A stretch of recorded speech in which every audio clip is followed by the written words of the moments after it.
Meu amigo Ronaldo Ribeiro, companheiro dos tempos de Uberaba, muito próximo do Chico, contou-me o surpreendente fato que presenciou e que descrevo a seguir.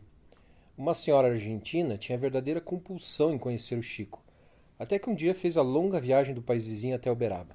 Ao vê-la, Chico lhe revelou: em uma reencarnação na Espanha, eu era pequeno e você é minha babá.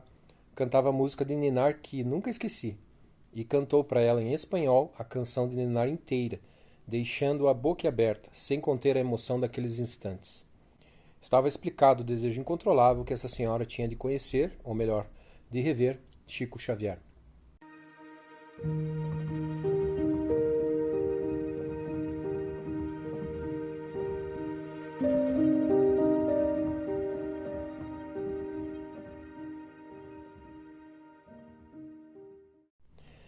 Cirurgião dentista especializado em cirurgia bucomaxilofacial. Estava vinculado ao Hospital das Clínicas da Universidade de São Paulo, no setor de cirurgia plástica.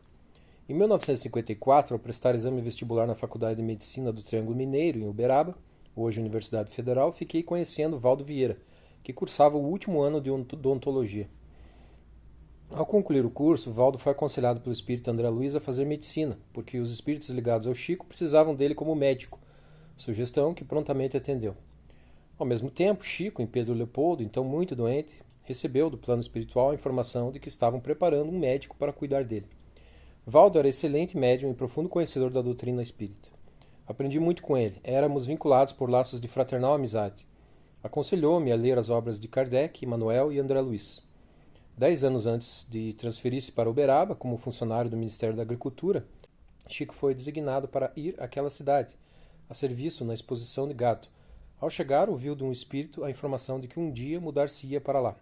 Chico desconsiderou o aviso. Pensou: isso é um absurdo, nasci e sempre vivi em Pedro Leopoldo, onde tenho minha família, e não pretendo de lá sair. Mais tarde, em janeiro de 1959, Valdo levou Chico para Uberaba.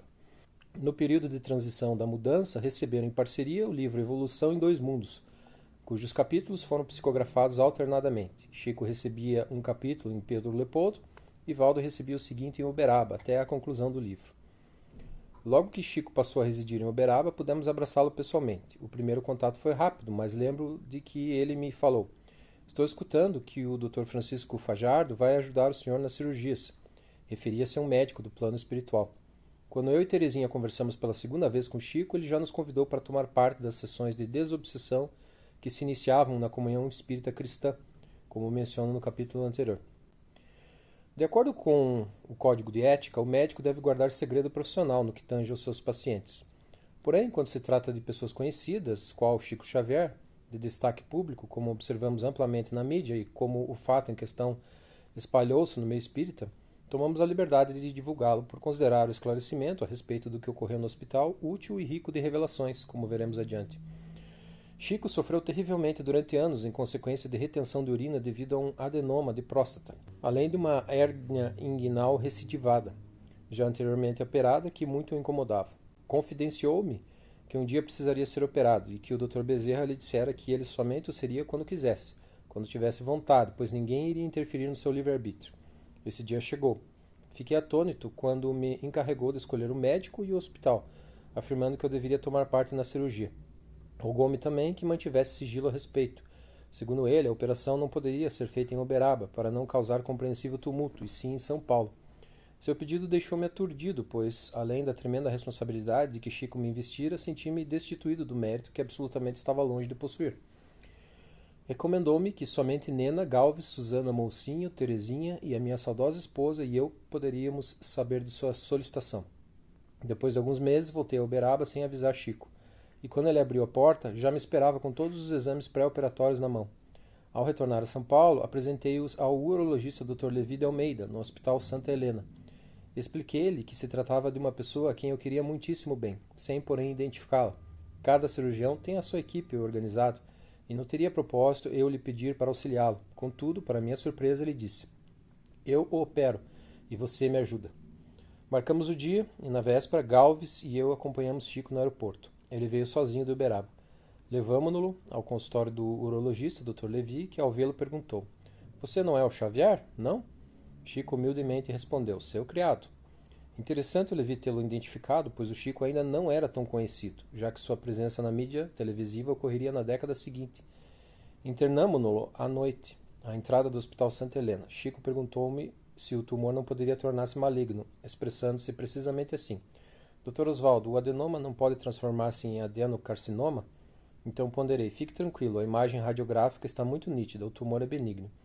Em seguida, recomendou-me Chico que durante a anestesia não lhe ministrassem adrenalina, pois segundo André Luiz lhe faria mal. Acomodou-se no quarto 72 e foi operado no dia 29 de agosto de 1968. Dona Erna presidia a Fundação Antônio e Helena Zaherner, em substituição aos seus fundadores, Antônio e Helena, falecidos. Tratava-se de um casal de alemães, como também era a alemã Dona Erna, amiga e pessoa de absoluta confiança deles. Ao saber que Chico estava internado, ela deu ordem para que fosse instalada uma extensão telefônica no quarto, a fim de que ele pudesse comunicar-se com os familiares de Pedro Leopoldo, e foi visitá-lo. A presença de Dona Erna lhe causou surpresa. Ele já a conhecia havia algum tempo, porém ignorava que o Hospital Santa Helena pertencesse à fundação dirigida por ela. A respeito dessa nobre dama, ouvi do Dr. Américo Zopp, diretor clínico do hospital, o surpreendente depoimento. A Fundação Antônio e Helena Zehenner não existiria mais não fosse Chico Xavier. Quando ambos faleceram, Dona Erna assumiu o controle da fundação, mas houve um longo processo judicial provocado por terceiros, que objetivavam transferir a fundação para a Alemanha. Nesse período, Dona Erna visitava o Chico com frequência em Pedro Leopoldo e era orientada espiritualmente por Bezerra de Menezes e pelo casal Antônio e Helena Zehenner. Dona Erna ganhou a causa e a fundação continuou suas atividades no Brasil. No quarto que lhe fora reservado, Chico visualizou aparelhos espirituais nos 4 cantos do teto, e Dr. Bezerra lhe explicou que esses equipamentos eram resultantes de preces feitas em favor do paciente que o antecederam naquele leito. Durante a primeira noite no hospital, Dr. Bezerra o conduziu, em espírito, numa espécie de elevador até um local que lhe pareceu estar situado no subsolo, onde havia uma enfermaria com pacientes internados. No dia seguinte, explicou-lhe: como a fundação praticava muita caridade no Hospital Santa Helena, o plano espiritual tinha por ela especial carinho, e os desencarnados no hospital eram conduzidos àquele local, onde recebiam os primeiros socorros, para depois serem encaminhados a outros setores de atendimento no plano espiritual. Muitos anos depois, o anestesista que acompanhava minhas cirurgias, Dr. Leonardo Gellen, foi informado de que o hospital havia sido vendido a um plano de saúde, que, necessitando ampliá-lo, construiu outro prédio no terreno ao lado. Ao serem feitas as escavações para os alicerces da nova edificação, foi encontrada no subsolo, para surpresa de todos, uma enfermaria, cuja existência era desconhecida, não havendo mesmo planta alguma a ela referente. Foi a essa enfermaria que o Dr. Bezerra levou Chico, conforme já mencionei, certamente em um elevador espiritual. Quando ele foi conduzido ao centro cirúrgico, acenava aos circunstantes, com o seu sorriso de sempre. O colega que cuidava da anestesia, Dr. Reinaldo Pascoal Russo, até então não era espírita, mas se comoveu muito com o Chico, e enquanto Levi o operava, disse-me ao ouvido: se você falar em pagamento, nós vamos brigar. Este homem só faz caridade. O Dr. Levi se havia proposto a fazer a cirurgia da próstata e em seguida operar também a hérnia que muito incomodava Chico. Porém, observando a sua complexidade, ficou indeciso e falou-me: Oswaldo, a próstata eu garanto, mas a hérnia eu não sei não. Preocupado, pensei: o Zopp bem poderia estar aqui, pois tenho certeza propor-se-ia a operar. Parece incrível, recordo-me bem até hoje, como se estivesse me ouvindo. Imediatamente, Américo Zopp entrou na sala e, sorrindo, perguntou: precisam de alguma coisa? Levi, aliviado, pediu-lhe que operasse a hérnia, o que Zopp fez com extrema solicitude. Concluído o procedimento cirúrgico, fui ao quarto e, ao entrar, eu lhes contei. Correu tudo bem, a hérnia foi o Zopp que operou. Um dos acompanhantes observou: nós já sabíamos, um espírito contou a Nena. No período pós-operatório, foram mantidos aparelhos fluídicos espirituais no quarto até a retirada da sonda, e os espíritos faziam fila para visitá-lo, o que emocionava muito o Chico. Lembro-me de um momento em que ele exclamou: Alta de Souza! Chico descreveu com minúcias a presença de meu avô no quarto do hospital. Chegou a fazer-me uma impressionante revelação. Eu o estou achando muito parecido com o senhor. Meu pai sempre falava da semelhança entre mim e meu avô. Agradavelmente surpreso, eu lhe perguntei: ele está sozinho? Explicou-me Chico: não, está acompanhado de um negro que, identificando-se por Amaro, informa que nasceu escravo da família em Candeias, Minas Gerais. Amaro diz que numa reencarnação passada foi pai de seu avô, e em decorrência de desavenças expulsou-o de casa. Desencarnado e tomado pelo remorso no plano espiritual, pediu aos seus benfeitores para reencarnar como escravo de seu avô. Seu pedido foi atendido e, na nova existência, ambos moraram na fazenda em Candeias. Como foram pai e filho na vida anterior, Amaro, pai, e meu avô, filho, havia entre eles grande afinidade. Confirmando o que Chico revelou, ouvi de meu pai que meu avô, filho do dono da fazenda, e Amaro cresceram juntos e desde a infância tornaram-se amigos inseparáveis. Como os escravos eram considerados um objeto qualquer, sendo meu avô um dos herdeiros da fazenda, arquitetou o plano de comprar dos outros herdeiros, os seus irmãos, a parte referente a Amaro. Assim, já moço, quando conseguiu a quantia necessária, comprou a porção dos irmãos e concedeu alforria a Amaro, dando-lhe a agradável notícia: Amaro, você agora é livre, e eu vou tentar a vida no estado de São Paulo. Amaro suplicou-lhe: Ah, patrãozinho, se o senhor permitir, eu irei junto. Só a morte pode nos separar. Como vimos, nem a morte conseguiu separá-los. Ao receber a alta, Chico pediu ao Galves que avisasse o meio espírita, permitindo então as visitas. Antes de deixar o hospital, percorreu-lhe as dependências, cujo ambiente tornou-se impregnado de perfume, distribuindo rosas a cada pessoa que encontrava. Fez questão de ir à cozinha despedir-se dos atenciosos empregados. Dona Erna recomendou à tesouraria do hospital que a fundação pagasse todas as despesas. Também nenhum médico aceitou remuneração. Quando Chico recebeu alta, antes de ir à casa de Galves, saímos do hospital e fomos diretamente à casa de Tarsília do Amaral, pessoa que ele quis visitar em primeiro lugar.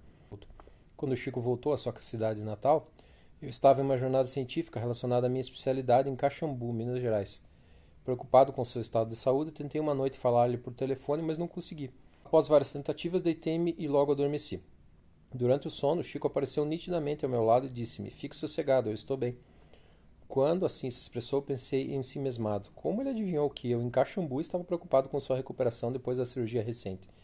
Tempos depois, quando Chico voltou a São Paulo, Galves e eu fomos esperá-lo no aeroporto. Ao lhe perguntar como estava, ele inverteu os papéis, dizendo o contrário do que eu supunha.